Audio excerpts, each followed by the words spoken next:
নবম দশম শ্রেণী সায়েন্সের শিক্ষার্থীর জন্য অন্যতম একটা বিষয় হচ্ছে হায়ার ম্যাথ।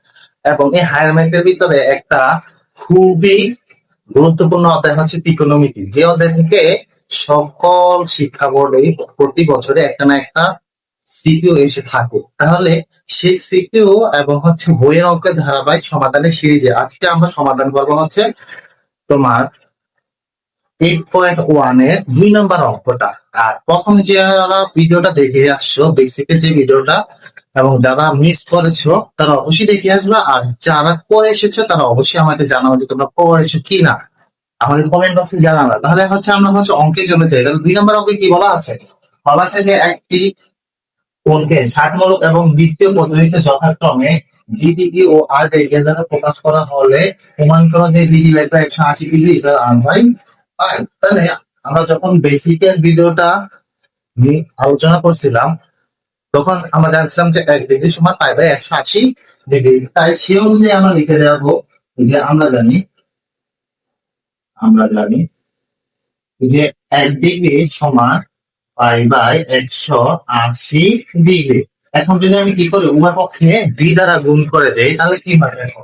তাহলে হইতেছে যে into D into 1 degree equal D into pi by হচ্ছে 180 ডিগ্রি। তাহলে ডি দ্বারা 1 ডিগ্রি কে গুণ করলে হবে ডিগ্রি, আর এটাকে গুণ করলে কি হবে, এই ডিটা যখন কোনো ভগ্নাংশের সাথে গুণাকারে থাকে তখন এটা উপরেরটার সাথে গুণ হয়। তাহলে D into pi divide by হচ্ছে 180 ডিগ্রি।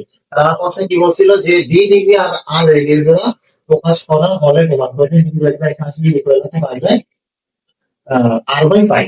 তাহলে আমি কি লিখতে পারি, তাহলে প্রশ্ন মতে লিখতে পারি, প্রশ্ন মতে তাহলে প্রশ্ন মতে আমি লিখতে পারি কি যে R equal D into pi by 180 degree, pi by 180 degree. তাহলে এখন যদি আমি কি করি যে এই যে পাইটাকে এই পাশে নিয়ে আসি, পাইটা এই পাশে গুণ আকার আছে, গুণ সম্পর্কে আছে ডি এর সাথে, তাহলে যদি এটা এই পাশে নিয়ে আসি তাহলে কি হয়, এই যে আর ডিভাইডেড বাই হচ্ছে পাই ইকুয়াল, তাহলে পাইয়ে নিয়ে আসি তাহলে এখানে থাকবে হচ্ছে ডি ডিভাইডেড বাই 180 ডিগ্রি।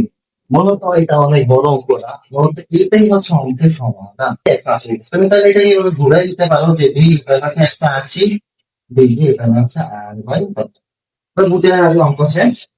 এই থেকে আলোচনার কিছু নেই, তুমি কি করো অঙ্কটা উঠে এলো। তাহলে 3 নম্বর অঙ্কে কি দেওয়া আছে? 3 নম্বর অঙ্কে দেওয়া আছে যে একটি জায়গা ব্যাসার্ধ হচ্ছে 2 মিটার 3 সেন্টিমিটার হলে চাকার পরিধি আসন্ন মান 4 দশমিক স্থান পর্যন্ত নির্ণয় করো। আচ্ছা, এখানে একটা মিটার এতটুকু আমরা বুঝছি, কিন্তু এখানে কথাটা বুঝে নিতে বলছে যে আসন্ন মান 4 দশমিক স্থান পর্যন্ত নির্ণয় করো। কথাটা বলতে বা শুনতে অনেক জটিল কিছু হলে আসলে তেমন কিছু না। দেখো যদি আমি কি দেখি যে 1.2 3 4 5 6 8 9 10 এমন দেখি, তাহলে কি হইতেছে দেখো যে 1 এর পরে একটা দশমিক আছে এবং দশমিকের পরে মানে সংখ্যা আছে 1 2 3 4 5 6 7 8 9টা সংখ্যা আছে। এখন আমি যদি 9টা সংখ্যা না লিখে মাত্র এই 4টা সংখ্যা লিখি, 9টা সংখ্যার পরিবর্তে আমি কি করছি, মাত্র দশমিকের পরে 4টা সংখ্যা লিখছি। এই 4টা সংখ্যা লেখাই হচ্ছে তোমার দশমিকের পরে 4টা সংখ্যা লেখাই হচ্ছে যে আসন্ন মানে 4 দশমিক, অর্থাৎ 4 দশমিক স্থান পর্যন্ত লেখা। বুঝছো? অর্থাৎ আমি উত্তরটা বের করে দেখবো যে পয়েন্টের পর অনেক সংখ্যা আছে, সেই সংখ্যাগুলো থেকে আমি মাত্র 4টা সংখ্যা নিব, তাহলে কি হয়ে যায়, 4 দশমিক স্থান পর্যন্ত লেখা হয়ে যায়। এখন আমি সংখ্যাটা আমি সমাধান লিখতে হবে, সমাধান করলে আমি গাড়িটির স্থান পর্যন্ত বোঝাতে পারবো। তো প্রথমে আছে যে একটি চাকার ব্যাসার্ধ 2 মিটার 3 সেন্টিমিটার, তাহলে দেওয়া আছে কি চাকার ব্যাসার্ধ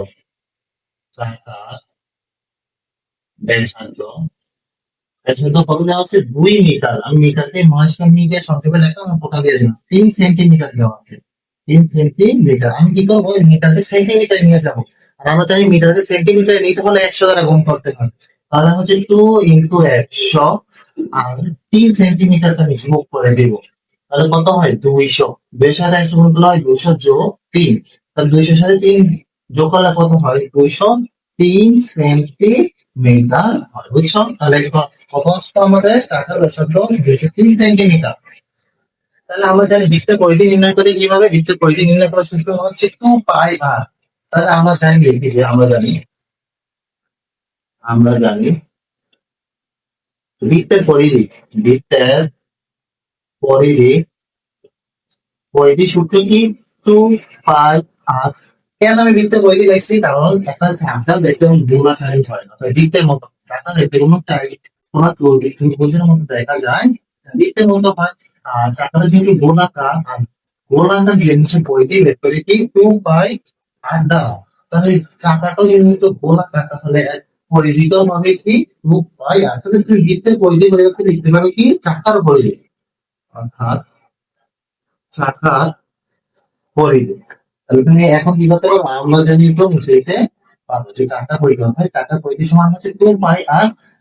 2 ইন্টু পাই এর মান হচ্ছে 3.1416, এটা হচ্ছে মুখস্থ মান।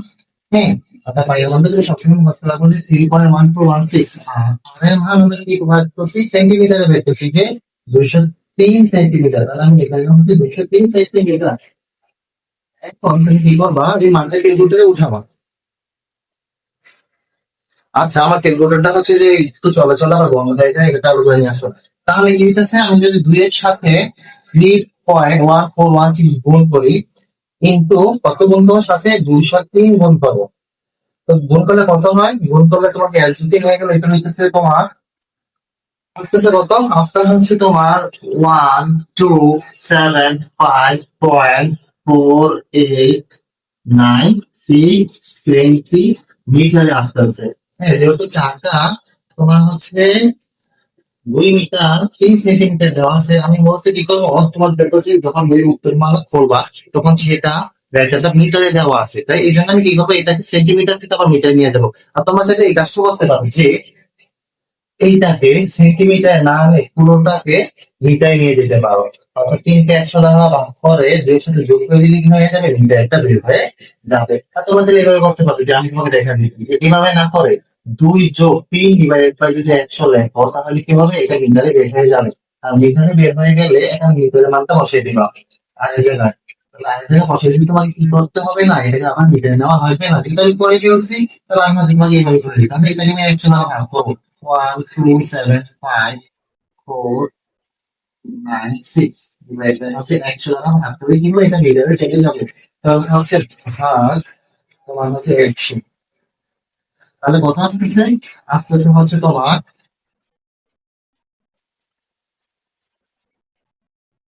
আসতেছে হচ্ছে তোমার আমি একটু এই সাইডটা লিখি। হ্যাঁ, যদি এই সাইডটা লিখি, এটা নিচে লিখি, তাহলে হচ্ছে ক্যামেরা ফেলে আসবে। তাহলে এটা হচ্ছে 12.754896। তাহলে এখন দেখো রেজাল্টটা কত বড় আসছে, এত মিটারে আসছে, এখন পরিধিটা। তাহলে তুমি কি করবো? এখানে কি সবগুলো নিবা না? তোমাকে বলেছে যে 4 দশমিক স্থান পর্যন্ত নির্ণয় করো। তাহলে 4 মিশিয়ে এটা মানে হচ্ছে এই যে প্রথম চারটা। তাহলে কত হইতেছে? যে 12.7548। এটাই হচ্ছে কি ঢাকার পরিধি। এটা বুঝতে পারছো অঙ্কটা? তাহলে তোমার কি করো? অঙ্কটা উঠে আনো। আচ্ছা, 4 নম্বর অঙ্ক কি দেওয়া আছে? দেওয়া আছে যে একটি গাড়ির চাকার ব্যাস হচ্ছে 0.84 মিটার এবং চাকাটি প্রতি সেকেন্ডে 6 বার ঘুরে। গাড়িটির গতিবেগ নির্ণয় করো। আচ্ছা, দেখা যাচ্ছে যে এখানে হাইলাইটের অঙ্কে দিয়ে দিচ্ছে, অঙ্কে দিয়ে দিচ্ছে।